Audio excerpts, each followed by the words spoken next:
Hello, and welcome to another Comics in Quarantine Solving Problems, episode 10. Woo! Woo! And alive. Thank you for spending some of your alive time watching us doing all of this. I'm Stephen Allen. I'm Erich McElroy. And this is where we'll be answering questions, talking about some of the problems to do with the news and whatnot. Also, special treat at no extra cost. Well, maybe a little extra cost if you want to throw money in this direction. I'm wearing the MASH Report suit. Oh, look at you. Very nice. Very dapper. It's because yesterday I filmed the last bit for the last episode of this series. It goes out tomorrow night, and I have to hand this suit back. So I thought, let's get some wear out of it. You've been sleeping in it, haven't you? Yeah, I just want to feel special, and it still doesn't work. Just hold it and cuddle it and just, oh, I was on TV. I used to have a career. Do you remember that? Because you've been, the rest of us have been moaning in this lockdown. You've been going out on national television once a week for the last 5-6 weeks. So Welcome to the rest of your life. Yeah, it ends on Friday. I'll watch it go out on Friday night, have a little cry. But we can just add that to the list of things that have made me cry over the last few weeks. Maybe we'll do a special feature on that. It doesn't take much these days. Honestly, I went for a run today. On the way back from the run, I was sick of listening to podcasts. I let my phone randomly pick a song that was on my phone. And it picked TLC, Don't Go Chasing Waterfalls. And I got quite emotional. I don't mind admitting. I think people don't realize what a tender-hearted guy you are. Yeah, just stick to the rivers and the lakes that you used to. Mm-hmm. Yeah, but we don't know you were crying because you were running and you're not as fit as you used to be. Very much so, indeed. I always say when a guy of my size is, when they see me running, they must think, "Oh, the cake shops have reopened." So welcome along to our little show, a little web show, Comics in Quarantine Solving Problems. Already some messages coming in. Hello to Sharon, who says, good evening, my favourite part of Tuesday and Thursday evenings. Hey. Hello, Sharon. Bless you. And Chris says, what do you think the biggest thing you've learnt about yourself since the start of lockdown is? It's that I cry when I listen to TLC, Don't Go Chasing Waterfalls. Wow, that is a deep philosophical question. What have I don't know if I've learned anything about myself other than I can have all the time in the world and still not accomplish anything. If you want to get emotional as well, I think it was 2 weeks ago, the end of an episode of Flash, where Iris is stuck in the mirror universe and they were speaking to each other even though they couldn't see each other. I'm welling up at the drop of a hat these days. Wow. I sometimes I forget what a geek you are. Yeah. Really? You forget? It's true. Okay. Well, let's crack on with some of the news. As pointed out by those messages, wherever you're watching this, you can message via, whatever you're doing, the messaging app, the comment section, or you could tweet us at Mr. Stephen Allen, at Erich McElroy, and send message and we'll answer questions and do all of that business. Yeah, and thank you to Chris, actually, whose question we just mentioned. He contributed to the show, which is something that if you think, oh, I'd buy these guys at Ko-fi. That's why we're on the Ko-fi site. See how that works? Ko-fi. It's cheesy, but it works. Oh, I thought it was like a Kofi Annan thing. Yeah, there's that as well. Whatever you think it is, not a geek at all. If you can contribute, that'd be great. That keeps us fed and watered, especially now that Steve's finished being on national television. But I haven't been at all. So we appreciate that. National television. We'll give you a shout out. So thank you, Chris. Appreciate that. Yeah. And but we've got some stories to tackle as well. Okay. I think the big story for me, I don't know if it's hit you in the same way, is the story of the professor who was having an affair. This story broke just before we went on air on Tuesday, and we didn't have time to really get round to it. But what we heard is that this Professor Ferguson was having an affair with this lady, Antonia. Now, here's an issue for you, Eric. Antonia, the surname is spelled Staats. I like it. It's palindromic, but I don't really know how you pronounce it. Oh. ST. So it's either starts or states. Yeah. It could be stats, which would make an awful lot of sense when this professor came back to a meeting saying, sorry, I'm late to all this SAGE meeting. I spent the weekend up to my balls in stats. And they'd be like, oh, it makes sense, yeah. Well, you knew that joke was coming. How did you go on? I'm glad that's the first official joke of the show. So one of the things you can do with your contributions is contribute to jokes you don't ever want to hear again. Hey, you wait. But so no one liked this as a story because this was the guy who came up with the lockdown. Now, the lockdown was good anyway. We should have had it, but it is still hypocrisy that he came up with the rule and then didn't stick to the rule. That's like Moses coming down the hill saying, look, I got these 10 commandments, and, oh, by the way, neighbour, how's your ass? I'm going to eat your ass. For more on that, see the last episode, or it might have been the one before. Can't remember. Look, no one likes the fact that this guy was a hypocrite. But then the next day, we saw the front page, and I think we all thought, yeah, fair enough. Yeah, you would, wouldn't you? Yep. I mean, look, I don't want to be harsh, but if I were a relatively large-eared, bespectacled Harold Lloyd lookalike and could get a crack at that affair. Yep. Can you get that picture back? Just for a few more minutes, Steve? Just. Okay. So we were trying to work out what to do about this story. Even before the last show, I thought I was going to do a parody version of 50 Ways to Leave Your Lover. There are 50 Ways to See Your Lover. I was working on the lyrics, just hang out a back, Jack, in a marital bed, Ted, while wearing PPE, Lee, set yourself free. But then I realised I can't sing, and the last time I sang on this show, the Prisoner Cell Block H sketch, we got complaints. We get complaints anyway. But we're just glad to have people watching. So. Yeah. So instead, I've come up with this. This story should be seen as a romance of the times. That even though he came up with a lockdown rule, he was willing to break that rule to go and see it. It's probably some aspirational meme somewhere. Get yourself the kind of guy who'd create a lockdown and break it. # relationship goals. It's got that kind of thing. It would be a rom-com film. At the end of the film, he races off just in time to the airport. She's not there. No one's flying. So he has to race elsewhere. And in fact, actually, I think this could be up there with the greats, the big love stories, Love Story, The Graduate. In fact, actually, that would be a really good idea. If you recast this film and you had Dustin Hoffman playing this professor and then put all the rest of the cast in, I think this would be a great film. So I made the trailer. He was an epidemiologist. She was out of his league and married. Mrs. Stotts, you're trying to infect me, aren't you? For her, he'd risk his life and the lives of 500,000 others. What happened with me and Mrs. Stotts? We use protection, face masks, gloves, hand gel, more. Society tried to keep them apart, 2 meters apart. The Epidemiologist. Catch it soon.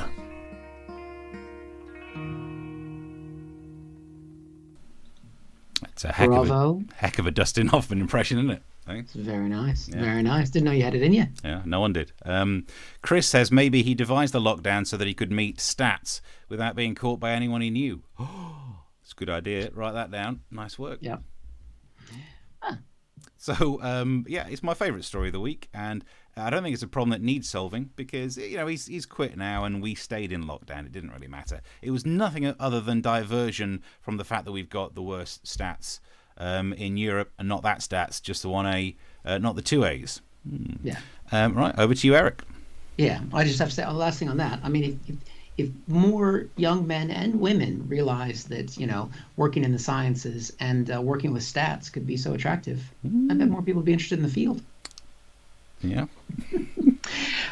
Yes. Well, speaking of people that like their stats and working in fields, the CDC and the Coronavirus Task Force in America was announced this week that it looked like Trump was winding down the Coronavirus Task Force because there's nothing like, rising death rates up into the low 70s to think, our job is done here. But then Trump realized that the group was popular, and popularity wins with Trump. And so he's like, maybe I'll keep this task force around. People like it. They like me. And they like the task force. And they found out the CDC, actually, which is part of the task force, had a roadmap on how to unlock America and the steps that needed to be taken because you want to be safe as you open everything up. But then the White House said, no, we don't want to release those steps because they might be out of sync with what the rest of the country's doing. Trump's pushing to open the country faster than maybe it was going to look like his own advisors were saying. And so the White House announced that plan to open America would never see the light of day, which of course meant an hour later it was leaked to the press. Pretty much means, by the way, Trump saying that he didn't want the task force. Now he's saying he does want the task force. It will also be gone by next week. Now, I've had a quick look at this task force brief. It basically says, it talks about the things that you would want to know if you're going to open up the country. How do you open up schools safely? How do you open up universities and colleges? How do you make sure employers make workplaces safe? How do you make sure that there's good public transportation? How do you use good public transportation safely? What about health insurance in America? It's a very big thing. How do you protect older Americans? How do you help Americans get on an airplane? How do you help them go to a sporting event, a church, or very important to America, a theme park? Now, this was meant to be the plan to put the country forward the best. All of those things were meant to be considered. And we actually, because of the poll that we have here, Comics in Quarantine Solving Problems, we found a CDC official to tell us, off the record, how they felt about their blueprint for recovery being sidelined. Well, that's great. That's just fucking great, man. Now what the fuck are we supposed to do? We're some real pretty shit now, man. You finished? That's it, man. Game over, man. It's game over. What the fuck are we gonna do now? What are we gonna do? Maybe we could build a fire, sing a couple of songs, huh? Why don't we try that? Yeah. Positive I think stuff. the fire makes sense because America is burning. It is toast. It's like a s'more. You don't know what s'mores are, do you? Do you know what a s'more is? No. It's a marshmallow, and you take a graham cracker, a little bit of chocolate on there, you squish it together, and you take a bite out of it, and it is tasty. And You that see, is, yeah. You've listed something I don't know, including an ingredient I don't know, a Yeah. graham cracker. Is that a cracker Yeah. that weighs a gram? Are you starting to use the metric system over there? Good. It's a different kind of cracker. Ah. Different kind of graham. Different kind of cracker. Nice. Yeah. Yeah, I love Game Over Man. That's one of my favorite quotes. I've taught I haven't let my kids see that movie yet. Oh, good. but There's a have lot. I taught them Game Over didn't realize how many swears were in that one clip. Then again, if you were up against, all of that, I think I'd probably pop out some blue language. When you work at the CDC, that's how they talk. I love. Look, I know people have got many things to say about Donald Trump, but one of my favorite things that's happened in this whole lockdown was this week he visited a mask-making factory and didn't wear a mask. Across the world, people can't get PPE. He's surrounded by it, still doesn't manage to wear it. Going to a mask factory and not wearing a mask is like managing to go to a KFC factory and coming out, underweight. I don't know how he does it. The guy's a genius. That's a genius. To his credit, he's almost like Charlie in the Chocolate Factory. He's the one boy that didn't take what was available to him.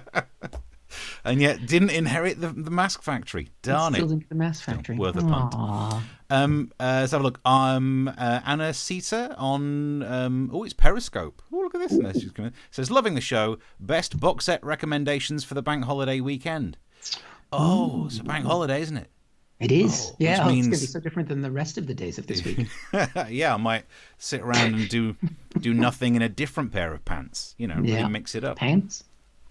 Anyway. I just told you, this is serious. This is actually, Anacita, I liked the show a lot. It's on Amazon Prime. It's called Upload. And it was very funny. Oh, okay, an actual recommendation. I've not got a really good recommendation other than watching The Flash and that episode where Iris is stuck in the mirror universe and they speak to each other and they say, "I will find you," and I could go again now. I've been rewatching Star Trek Voyager just because why not turn and face the storm of my own nerdness. I'm also going to binge watch all of Donald Trump's press conferences from the Corona Task Force now that that's over. I think just because.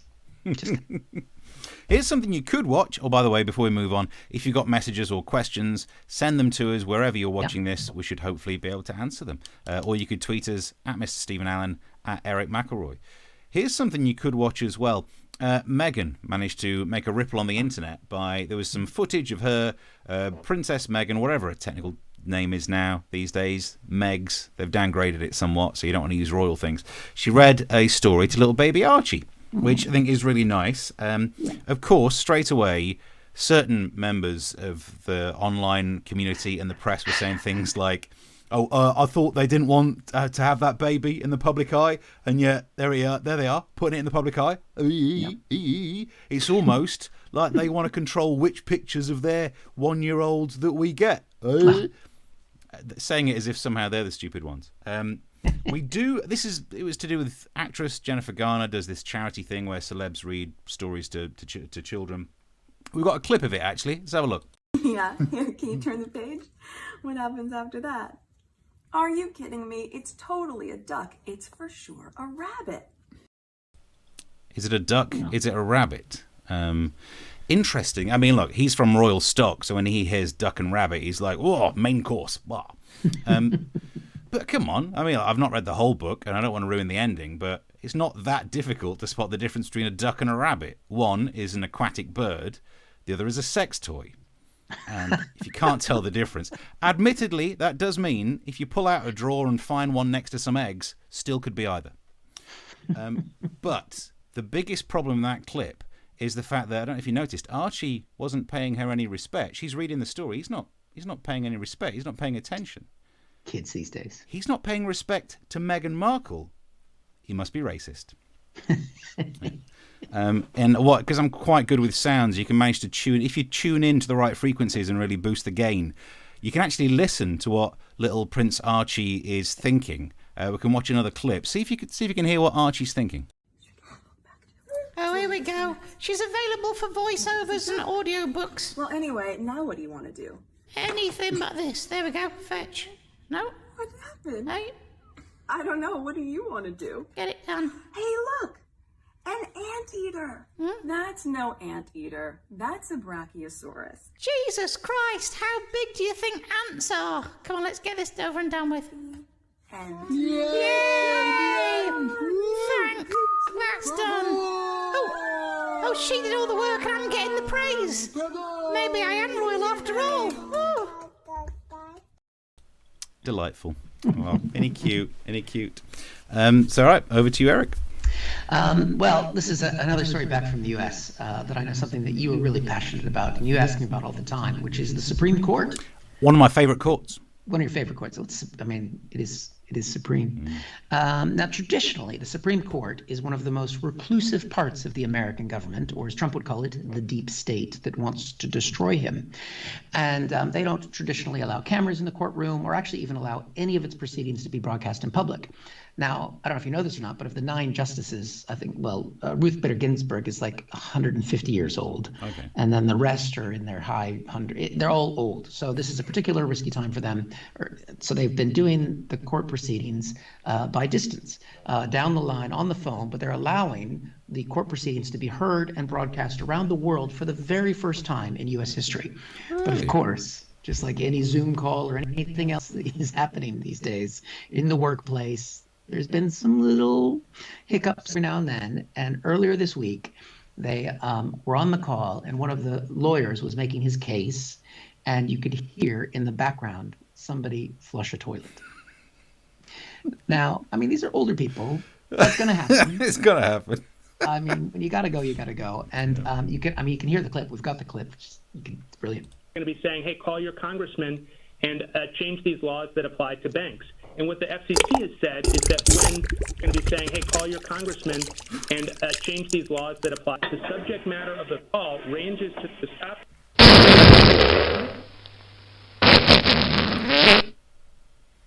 Never again do you get to call me childish in any of the bits that we do. Well, that's what happened. That's exactly what happened. And it is proof that America is going down the crapper.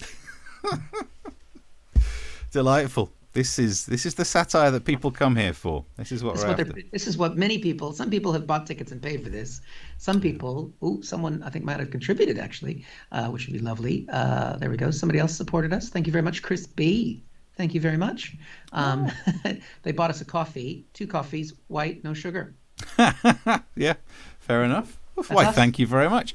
Anything, it is good to be keeping the arts going. Also, while we're here plugging stuff, look, there's the books. I've relined up the books, so you can get any of those 2 books. They're just basically my newspaper columns printed out into books, and the newspaper columns: Hackney Gazette, the Ashfield Chad, and the Swindon Advertiser.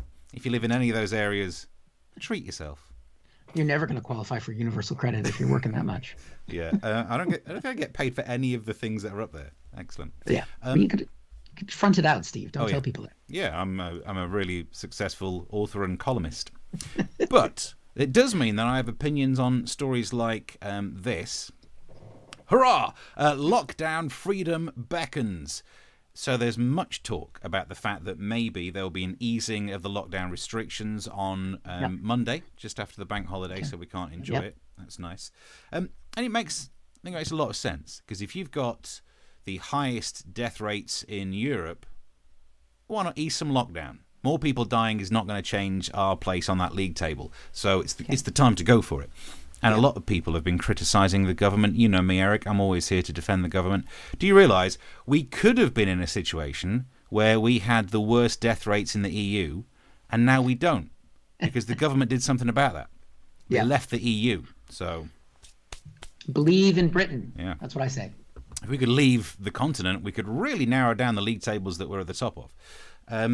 But so a lot of people have been saying maybe it's too soon. Even I'm not ready to go out. I'm a little bit scared that I want them to release some liberties that don't actually impact us at all. They should give us the freedom to do things that we don't want to do, which actually they are saying we could exercise more than one time a day. And I'll be like, oh, thanks. Shit, not going to do it. But thank you for the liberty. They could allow us to leave the house if we're going to go to a cinema to watch the film version of the musical Cats.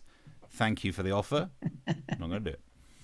So that's, I think if they do that, we won't fight too much. The problem is if they give up too much liberties like they've done elsewhere, there'll be some pushback. In America, people have been allowed to go to the beaches, and it's worried some people, so much so they did this. Roll the tape. Residents and tourists across Walton County beaches were in for quite a scare Friday afternoon. You know, when we first saw him, it was a little bit scary and didn't know exactly what was going on. Villarreal is talking about the Grim Reaper, or Florida lawyer Daniel Ulfelder. I mean, if you thought he was scary when he was the Grim Reaper, it turns out he's a lawyer. Yeah. My favourite person in all of that clip is the guy who was like, well, first when we saw him, we didn't really know what it was. We thought it was a goth that was trying to get a tan. Then we thought maybe it's a Johnny Cash tribute act who just ain't no good at guessing clothes sizes. But then we realized it was the Grim Reaper. So we were like, Nana, I think this one's for you. He's my favorite one out of all of them. Dressing as the Grim Reaper to try and scare people indoors.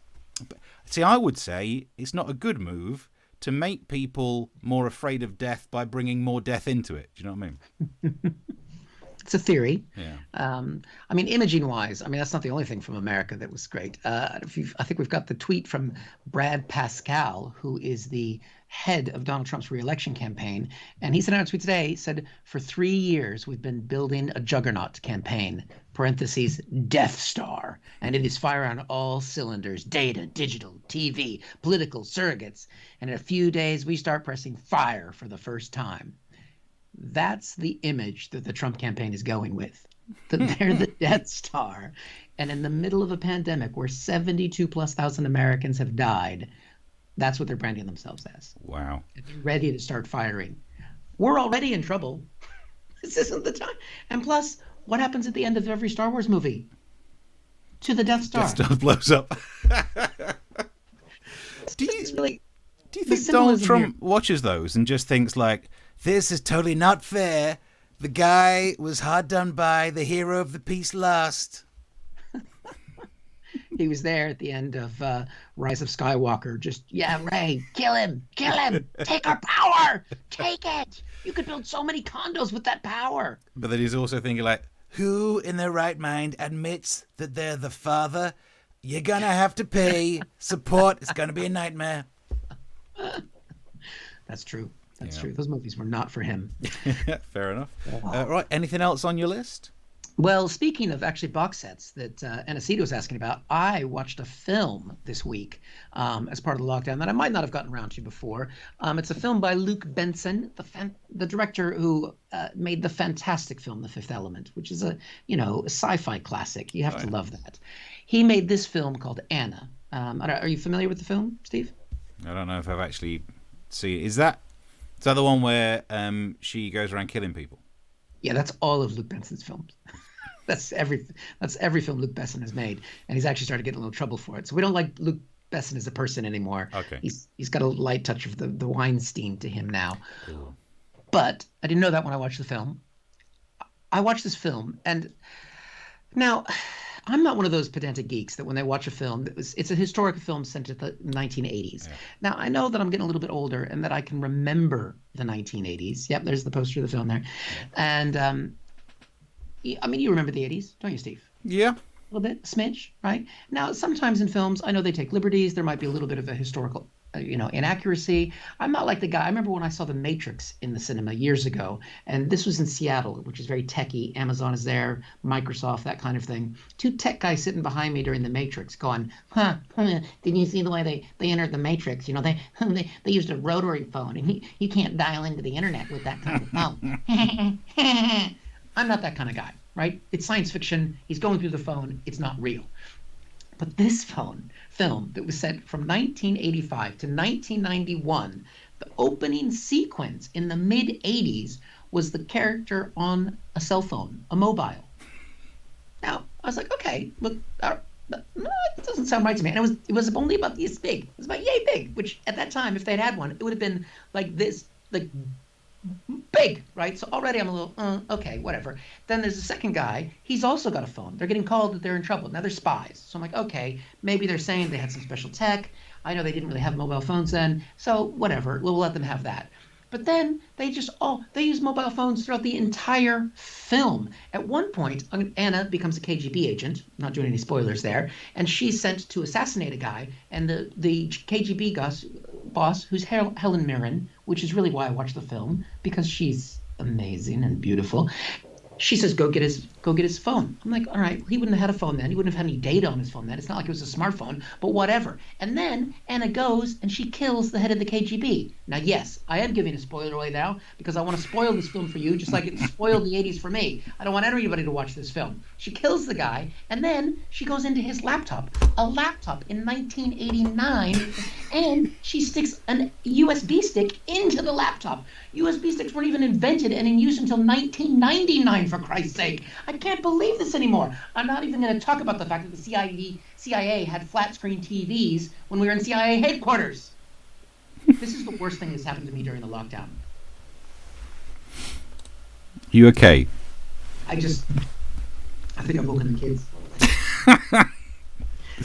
Don't watch this. I mean, there was so many little things. Like, I mean, the film was fine, but it's like, what? I can't talk about it anymore. I'm sorry. Stevie on Periscope says, if the character was holding a house brick, I may have believed it. Yeah. What, for the phone? Yeah. That's what it would have been like. I mean, I remember in 1991 in university, one person at the university for orientation day had a mobile phone. And we were all like, oh, and you could only stand at one point at the university, on the highest point of the university on the hill, to get any signal so that they could call the office.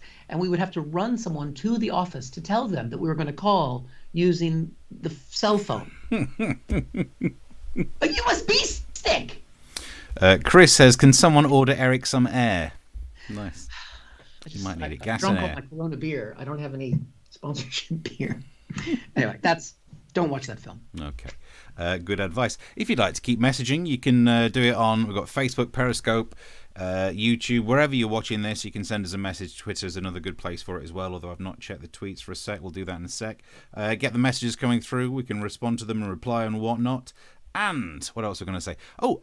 Also, I'm not going to do a rant to the same level as your rant because I don't have that level of energy in me.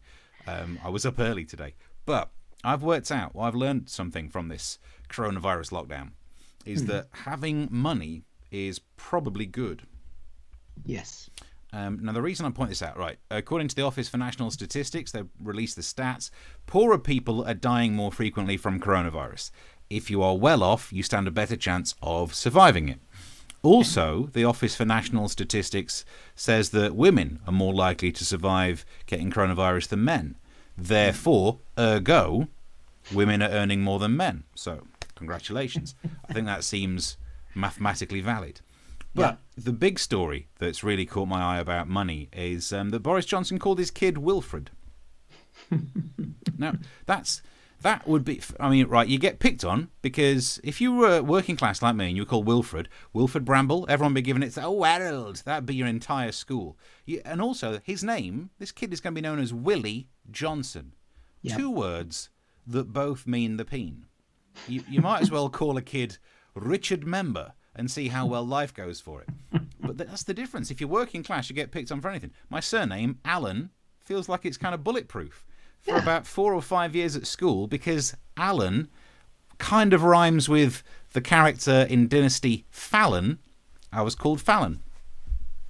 What? I know, it don't make... Well done, because it's a woman. Well, that's really creative. So that was a few years of my life. And I think the thing is, because Boris Johnson is powerful and influential, he knows his kid ain't going to get bullied. So I think this is why rich people give their kids stupid names. It taunts the bullies, kind of, go forth into this world and be called Wilfred, and see if anyone dare bully you. And he knows that that's not going to happen.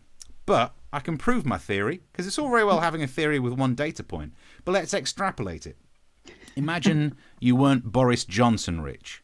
Imagine you were crazy rich. Imagine you were as rich as Elon Musk, who's just had a kid and called it X, that AE ligature thing, A-12. Okay. I don't know what to do with that name. It's this. If I were called that, I would have been bullied. I would have been known as Typo for short. The bullies would have been giving me a wedgie and shouting, "That's not a name, it's a terrible battleships move." And that would have been whatever. That would have been X AE A12 Allen. This kid is going to be called XAE A12 Musk, which is a worse name. It sounds like a sex hormone. But there is no way this kid's going to get bullied because its dad is Elon Musk, a billionaire, who's, if you upset him, he'll call you a paedophile on Twitter, you'll try and sue him and he'll win. And he's got form at doing that kind of thing. So it just goes to show, having stupid names is the domain of the rich. But the big question is, how do you think you pronounce that, Eric? XAE A12. I would give it a Klingon, the traditional Klingon name. Well, John on Periscope says apparently it's Archangel. That's how you should pronounce it. Nice, Archangel. There's another theory on Twitter, which I've written on this piece of kitchen paper that I have here. There was one person, it's been liked by enough people that this is catching on, that the X should be pronounced as it sounds. That's what they said. Okay. The X should be pronounced as it sounds. It don't sound. That's the thing about the letter X. Then AE is just pronounced like an AE, but it's a diphthong, so it's E. And then A12 should be pronounced AL, because apparently it's the 12th letter, so it should be pronounced... I don't even know if we could, if you could see my writing in there. I'll just cover up the bit where I remembered to do the joke about going in a factory. It should be pronounced X. Even that don't flipping help. Don't give me a spelling pronunciation where I can't even read that thing out. Rich people, making me sick. That's the advantage of having a father who's developing the first generation of spaceships. Yeah. Yeah, he's got a laser somewhere. This kid's not getting picked on while ever his dad's got space lasers. Yep. Right. Oh, we are over time. Any more topics to do, Eric? Well, I think that one of the things that I've always struggled with as an American here is the pressure that comes when making a cup of tea. And also the fact that you British people say that we don't know how to make a cup of tea in America. And I don't think that that's very fair. We tried to make an entire bay into a cup of tea once. Reference Boston Tea Party. Freedom! I'll tell you what you did wrong at the Boston Tea Party. You didn't put the milk in first. Heathens. That's what it was. But just to prove that we do know how to make a cup of tea, and through the miracle that is TikTok, we have a TikTok from America on how to make a good cup of tea. Hey guys, so I get a lot of questions about hot tea. So today I wanted to show you what this American girl likes as hot tea. So I mix a lot of ingredients together. So first is 1 cup of Insta tea, 2 cups of Tang Country Time lemonade, 1 cup of sugar, another cup of sugar, a little bit of cinnamon, a little bit of cloves. Mix it all together. Put some water in a cup. Heat your water in the microwave. Add a few teaspoons to your hot water. Give it a little stir. And that's what I... What the holy heck have I just watched?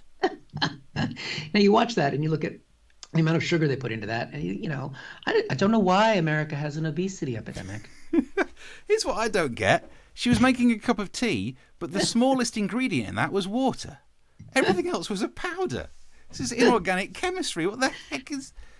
And no kettle, nuked the water, didn't even boil the water on the stove. So that's not going to, it's just... Because when I saw at the start of that, I thought they were making iced tea, which is a big thing in America, where you'll have, watered down tea on ice, very sugary, often lemony. And it's quite a refreshing drink because we have weather in America and it gets hot. But then when she heated up the water, I was like, even I was going, what are you doing? One of the ingredients was Insta Tea, which just seems like it's probably an app. Ugh. Insta Tea, 2 tablespoons of Tang. Yeah. What? Actually, weren't even tablespoons, was it? It was a cup of each. Oh, good. Oh. And then I think, was there cinnamon in there too? Yeah. I'm appalled by everything in that. I know. It's beautiful. It's beautiful. And it is why people voted for Trump. Yeah. Sharon says, tea sacrilege. Yes, Sharon, that's what we've just watched. Well, I've watched some dodgy things online, but I've never watched that kind of perversion. 2 cups of Tang. Tang. Let's have a look. Well, the messages are coming through now as well. Yeah. Anacita says, do you eat crumpets in America? It's my favourite breakfast. Does that make sense to you, eating crumpet? Nope. Or is that what that professor did when he was breaking lockdown? We have a thing called English... It took a while to get there, didn't it? We have something called English muffins, which you kind of have here, but they're not the same. No. I guess that might be close to a crumpet. We don't really use English as a prefix to a lot of things when you're in England. No. It's strange that. Other than mustard, which is odd. We do have English mustard in England. Yeah, that's true. But it's just to underline the fact that it's not French.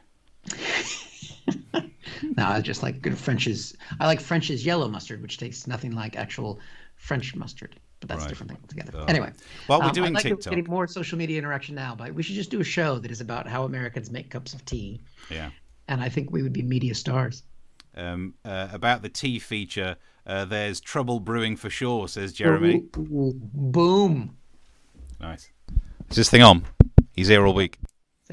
Stand-up comedy microphone. If you don't know what that's about, see the previous episodes. While we're talking about TikTok, can I bring you my TikTok feature?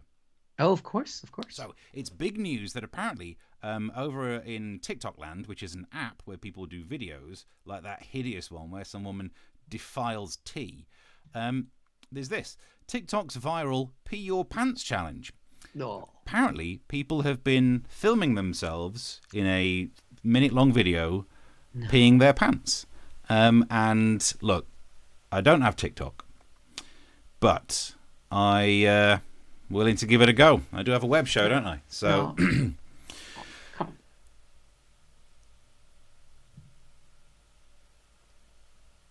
I can't go when people are watching. I'm sorry. I don't know how they do it. Actually, it is more impressive as a challenge than I thought. I thought it was connecting, but I can't believe that you brought this show to that level of that kind of toilet humor.